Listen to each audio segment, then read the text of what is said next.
ser pentecostales nuevamente, regresar a nuestras raíces, regresar a lo que nosotros somos. Abra tu corazón y abra tu mente. Isaías 64. ¿Usted conoce el versículo del boxeador? ¿No? ¿Usted nunca ha oído del versículo del boxeador? El versículo del boxeador dice, es mejor dar que recibir. Y Jesús lo dijo, mencionado por Pablo en Hechos 20, como el Señor dijo, es mejor dar que recibir. Ponga esa palabra en su corazón, hermano. Es tremendo bendecir. Nosotros vamos a esas cruzadas de países pobres. Oh, hermano, nosotros alimentamos los niños, los pastores, levantamos institutos bíblicos, levantamos, hermanos, lo que es orfelinatos, casa para madres solteras. Oh, hermano, nosotros hacemos un montón de cosas porque el poder del dólar afuera de Estados Unidos, hermano, es tremendo. Por eso el diablo ha intentado derrubar la economía de esta nación, porque de aquí sale 5 billones de dólares a las misiones. Billones, B de bola, no M millones de María, billones. O sea, 5,000 millones sale de aquí. Pues el diablo va a intentar derrumbar la economía de ese país, porque él sabe que si cae esa nación, caen las misiones alrededor del mundo. Pero no va a caer. No va a caer hasta el día del arrebatamiento de la iglesia. Dios mantendrá a esa nación de pie por su amistad con Israel, por lo que da las misiones y los cristianos que estamos aquí. Nosotros hacemos la diferencia. Isaías 64, por favor. Era el clamor, la exclamación de Isaías. Oh, decía él, del profundo de su corazón. Oh, si rompiese los cielos, él hablando a Dios, y descendieras, y a tu presencia se escurriesen los montes, como fuego abrasador de fundiciones, fuego que hace hervir las aguas, para que hicieras notorio tu nombre a tus enemigos, y las naciones temblasen a su presencia. Cuando haciendo cosas terribles que nunca esperábamos, descendiste, fluyeron los montes delante de ti. Isaías estaba orando, clamando, era su deseo ver un avivamiento, un derramar del poder de su espíritu. Nosotros necesitamos volver a esta dimensión que nosotros éramos antes, a este poder, a esta unción, a este poder que rompe el poder del enemigo, a ese poder que sana las enfermedades, ese poder, hermano, que trastorna naciones, trastorna ciudades, de esos grandes avivalistas del pasado, como Charles Finney y tantos hombres de Dios extraordinarios que Dios usó durante los grandes avivamientos de ese país y los reavivamientos de ese país. Solo basta usted ir a los libros de historia y usted leer cómo vivían los predicadores del pasado, cómo buscaban a Dios, cómo vivían en ayuno y oración. No esa competencia que tenemos hoy de títulos, reconocimiento, y uno quiere ser más que el otro, y soberbia y prepotencia, y predicadores con guardaespaldas. Por el amor de Dios, hermano, ¿dónde hemos llegado, hermano? Lo que es la soberbia y el orgullo. ¿Quién va a querer matar a un miserable de un predicador? Hermano, ¿él sabe algún código nuclear como Trump sabe, o el Departamento de Defensa? A mí me dispararon a 10 pies de distancia, allá en Bellingham, en Washington, el día 20 de agosto del 2016. La bala no me tocó. 10 pies de distancia, más cerca de lo que el hermano está aquí. Yo no necesito el guardaespaldas. Yo tengo la sangre del Señor Jesucristo. Yo tengo la presencia del poder del Espíritu Santo. Yo tengo el poder de Dios, la unción de Dios. ¿Quién necesita esto? Y predicadores que tienen esto niegan la eficacia del evangelio que ellos predican, porque ellos predican el poder de la sangre, pero ellos niegan la eficacia de la sangre, porque andan en carros blindados, andan con guardaespaldas. Usted ya vio a Jesús caminando en un carro blindado, hermano. Jesús tenía 12 guardaespaldas y uno era peor que el otro. En un tiempo de competencia, de orgullo, de soberbia, lo que nosotros necesitamos es el poder de Dios, es la unción de Dios, es el respaldo de Dios. Necesitamos la sangre de Cristo que rompe el poder del enemigo. Vamos a orar. Padre, en el nombre del Señor Jesucristo, háblanos con poder y autoridad en esta noche. Gracias por lo que tú hiciste ayer, esta mañana, harás ahora y harás mañana por la mañana. Háblanos con tu poder, háblanos con tu autoridad, porque cuando tú hablas nadie se puede mover. Te pedimos que solamente la voz del Espíritu Santo se hable. Y reconociendo que Irión no es nada y nadie, es solamente un siervo, y siervo inútil. Te pedimos que tú nos hables en el poder de la autoridad de tu nombre. Atamos todo espíritu contrario, atamos toda obra maligna que pueda actuar en esta ciudad. Y que solamente la voz del Espíritu Santo se oiga. Y que solamente el poder de Dios esté presente en este lugar. Y todo el espíritu alrededor de esa ciudad, sea hechicería, sea brujería, santería, vudú, magia negra, magia blanca, ocultismo, satanismo, está atado en el nombre de Jesús. Está atado y está aniquilado en el nombre de Jesús. Y que solamente la voz de Dios se oiga en esa noche. En el nombre del Señor Jesucristo. Amén. Denle un aplauso al Señor Jesucristo, mis hermanos. Gloria a Dios. Podéis sentar, hermanos, por favor.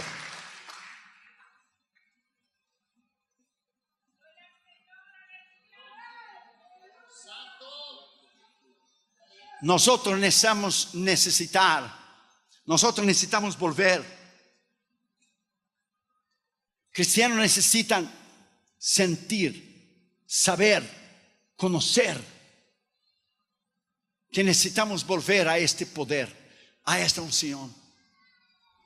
A un predicador se nota luego, hermano, cuando él no tiene nada para dar.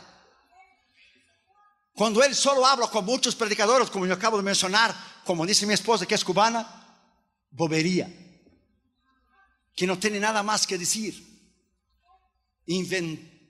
Inventan, son inventadores de falsas doctrinas. Cada semana sale con una otra. Porque si aquel dijo una doctrina, aquel tiene que decir una nueva revelación, y el otro también, a nivel de mantenerse en lo que ellos han sido enseñados. Entonces nosotros estamos en un caos, la iglesia está en un caos, el ministerio está en un caos. Cuando la Biblia dice bien claro, Jesús lo dijo en Juan 15, permaneced en mí. Mi Padre es el labrador, dijo Jesús bien claro, yo soy la vid verdadera. Vosotros sin mí nada podéis hacer. Permanecer es vivir en lo mismo. No dice crear nuevas doctrinas. No dice crear nuevos movimientos. No dice autonombrarse. Dice permanecer en lo que hemos enseñado.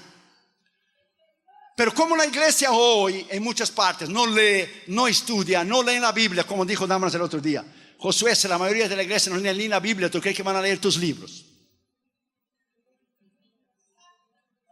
Entonces la iglesia necesita permanecer, leer, volver a la palabra de Dios. Es cuando nosotros conocemos. Cuando usted conoce, nadie te puede engañar.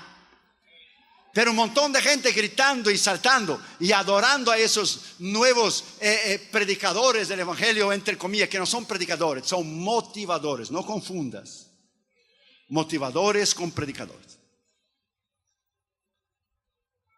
Entonces la gente sigue a cualquiera, porque para seguir a cualquiera siempre hay adentro de la iglesia aquel que no conoce. Siempre existió desde el tiempo de Pablo. Desde el tiempo de la iglesia primitiva, aún antes de Pablo, siempre existió. La iglesia necesita volver a lo que ella era antes. Gypsy Smith dijo una vez, cuando entres en tu cuarto y vas a orar para buscar un avivamiento, y quieres un avivamiento en tu iglesia, tu comunidad y tu ciudad, primero entra en tu cuarto, marca un círculo alrededor de ti, ponte en el medio, dobla tus rodillas y diga, Señor, que el avivamiento empiece en mí. Que el avivamiento empiece en mí, que la unción empiece en mí, que el poder empiece en mí, que la autoridad de Dios empiece en mí. Después yo puedo demandar de alguien más, pero que ella empiece en mí. No hay nada más extraordinario do que pararse, como nos hemos parado en todos los continentes del mundo, y predicar esa palabra con poder. Los europeos, con su sabiduría humana y su inteligencia, no pueden resistir la palabra de Dios. Los japoneses, con su orgullo y soberbia, no pueden resistirla. Los australianos con su burla, los asiáticos con falsas religiones, sea el budismo, sea lo que es el hinduismo, el islam. África sea brujería, hechicería, satanismo. En cualquier parte del mundo hemos predicado esa palabra bajo el poder de la autoridad del Espíritu Santo. Y nadie resiste el poder de la autoridad del Espíritu Santo. Nadie. Cuando se predica con poder. En primer lugar, la Biblia dice que Isaías exclamó, era un anhelo, era un deseo de su corazón. Oh, si rompiese los cielos. Oh, si rompiese los cielos. Está hablando de romper las áreas de nuestra vida que no hemos conseguido romperlas. Alguna área de necesidad, alguna área de todavía que no has conseguido vencer, algún permiso legal que usted da al enemigo, que bajo el poder del Espíritu Santo usted lo puede romper en el nombre de Jesús. Nosotros llevamos 16,000 Biblias a Rusia en 93, 8,000 en ruso y 8,000 en ucraniano. Usted hubiera visto todavía en el aeropuerto internacional de Moscú los miembros del ejército de Rusia todavía con el martillo y la hoz bajar 16,000 Biblias en el aeropuerto internacional de Moscú. Si alguien me hubiera dado una profecía de esa cuando yo era un jovencito de 21, 22 años, cuando fui a todos los países detrás del cortina de hierro, quizá yo no hubiera creído. Pero fuimos invitados por el gobierno de Boris Yeltsin, fuimos con una visa humanitaria y diplomática. 16,000 Biblias. Una señora tomó la Biblia y dijo, cuando yo era jovencita, Stalin me la quitó. Pero ahora yo la tengo, ahora yo la tengo. Y ella le apretaba contra ella y empezó a llorar. Ahora yo la tengo, ahora yo la tengo. Y predicamos en una base militar soviética de Moscú, en el Kremlin, bajo el poder de la unción del Espíritu Santo. Los 200 soldados soviéticos que vinieron esa noche, todos vinieron con su ametralladora M16. Todos. Y se sentaron delante de nosotros a oír. Y los pastores que estaban conmigo atrás de mí me dijeron, tenga mucho cuidado lo que vas a predicar. Hay 200 ametralladoras apuntando a tu nariz y los nuestros también. Aquella noche todos los 200 soldados entregaron su corazón a Jesús. El poder del Espíritu Santo, el poder de la palabra de Dios, el poder de Dios que rompe el poder del diablo. El mayor comandante Vyaleska Popovsky de la base militar soviética en Moscú junto al Kremlin dijo, lo que el sistema socialista y comunista no pudo hacer en 73 años de gobierno, Dios hizo esa noche. Cambió mi alma y cambió mi corazón bajo el poder del Espíritu Santo. Cuando usted predica la palabra de Dios bajo el poder del Espíritu Santo, la palabra como ella es, usted no añade y no quita, usted la predica como ella es. Usted no inventa nuevas doctrinas como esos inventores que están allá afuera. Usted vive y permanece en lo que usted sabe, lo que usted ha conocido. Juan dice bien claro en Apocalipsis, usted no debe añadir ni quitar la palabra. El que añade será añadido las plagas de ese libro, y el que quita le será quitada su parte en el árbol de la vida. Son iglesias apóstatas.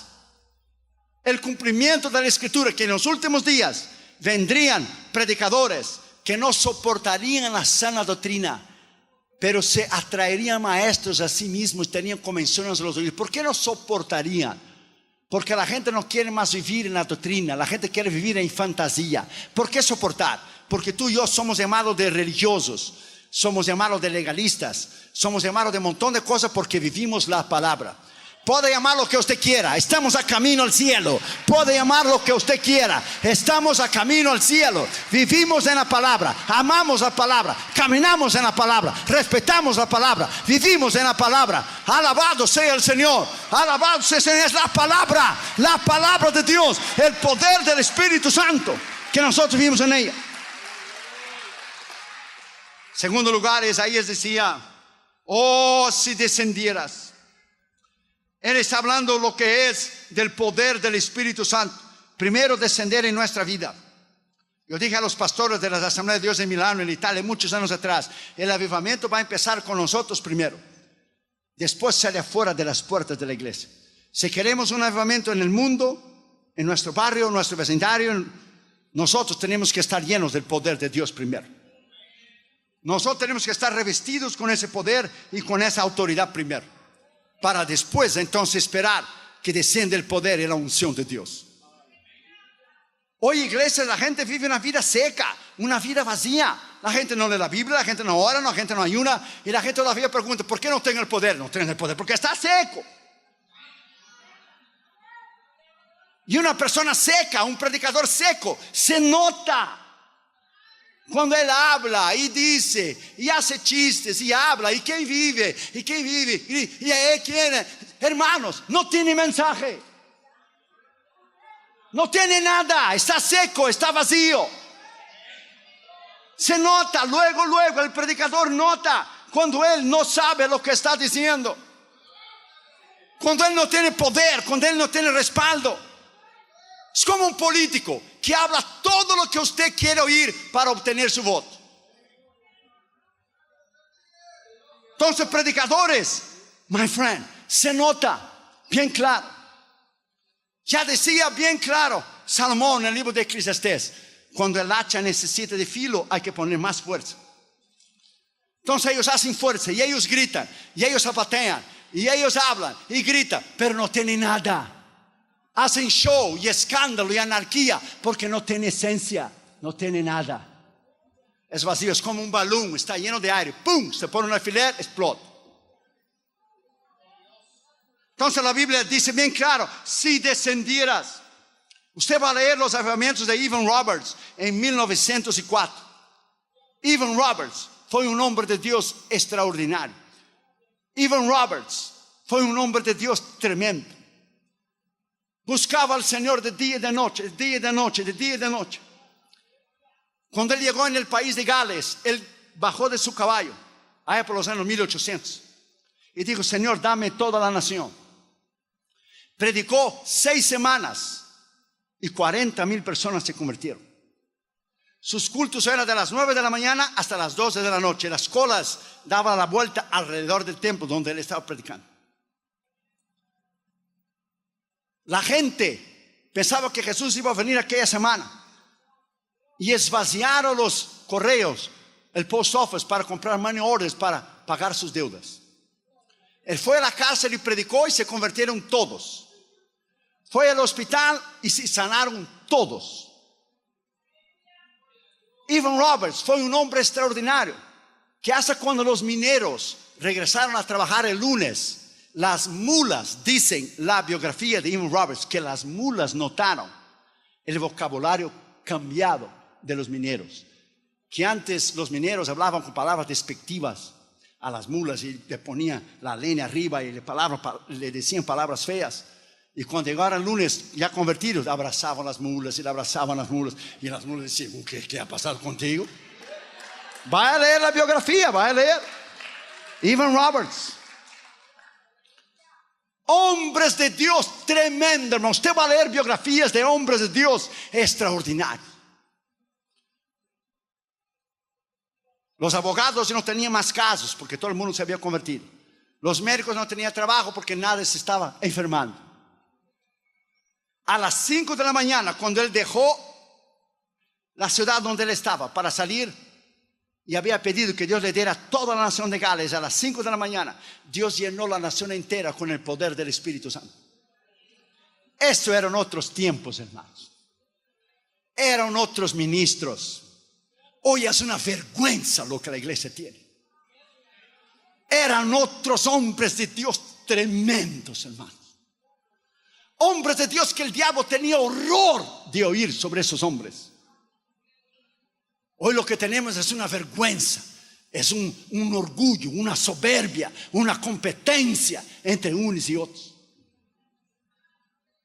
Nosotros estamos aquí para decir como Juan el Bautista: importa que yo mengüe, que yo disminuye y que Él crezca y que Él aparezca y que Él sea alabado y que Él sea glorificado. Tú y yo no somos nadie. Para volver a ese poder necesitamos reconocer nuestra humanidad, reconocer que no somos capaces de nosotros mismos. Dios usa un hombre de Dios hoy o mañana. Dios lo usa un poquito y ya se dice que son la reencarnación del apóstol Pablo. Imagínese usted. Hermano, es que yo no entiendo. Si el poder es de Dios, la unción es de Dios, el llamado es de Dios, el ministerio es de Dios y la autoridad es de Dios, ¿tener orgullo de qué? ¿Tener soberbia de qué? Si todo es por Él, para Él y de Él son todas las cosas. A Él sea la gloria, a Él sea el honor, a Él sea el poder, a Él sea la riqueza, a Él sea el imperio, a Él sea toda la autoridad. Y se doblaban delante de los 24 ancianos y decían: a Él sea la gloria, el que está sentado en el trono y al cordero que fue inmolado. Es digno de recibir la honra, el poder, la gloria, la riqueza, la sabiduría. Alabado sea su nombre.